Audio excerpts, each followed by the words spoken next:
competitors, the Alberta Treasury Board's wealth management arm has continued to grow. It just hit $11 billion in assets earlier this year. For a look at how they plan on staying competitive, we're joined now by Sheldon Dick, president of ATB Investor Services. Welcome to Market Sense.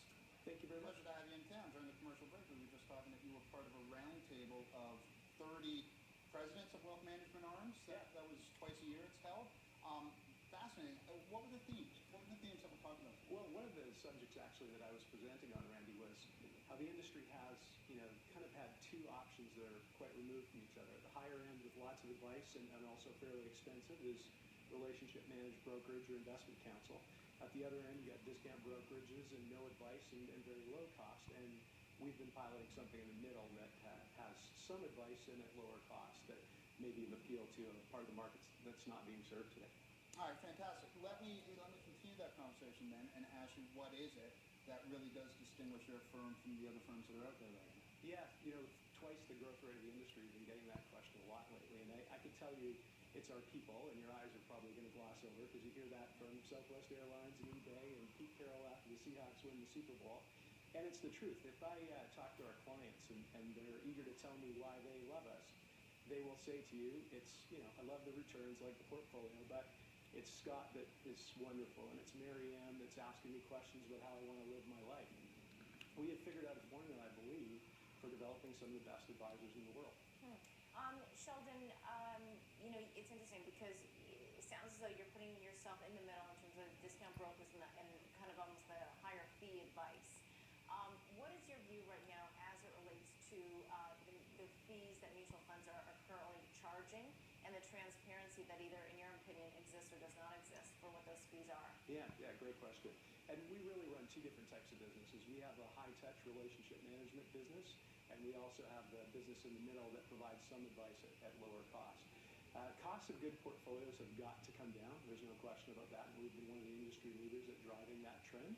And I think most clients still want advice, and trying to find that magical sweet spot is something we've been working on a lot.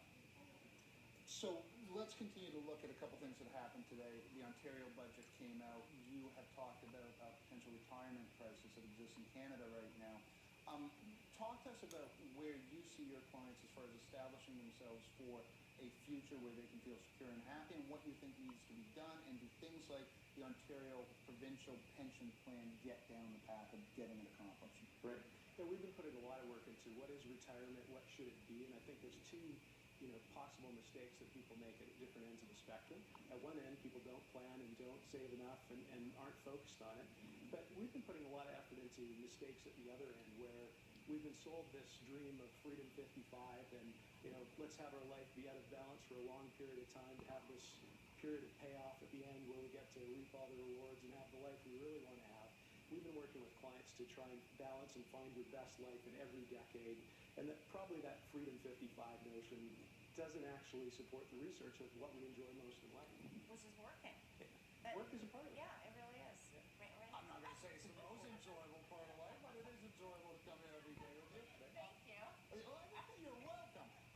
Markets at record highs in the States. I just threw up a chart before you joined us on the set that says that the yield market, fixed income market in the States, doesn't believe that the economy is as healthy as the markets might tell you. Where do you sit on that dichotomy? Yeah, if you look at our balanced portfolio, we're still slightly overweighted in equities at 60%.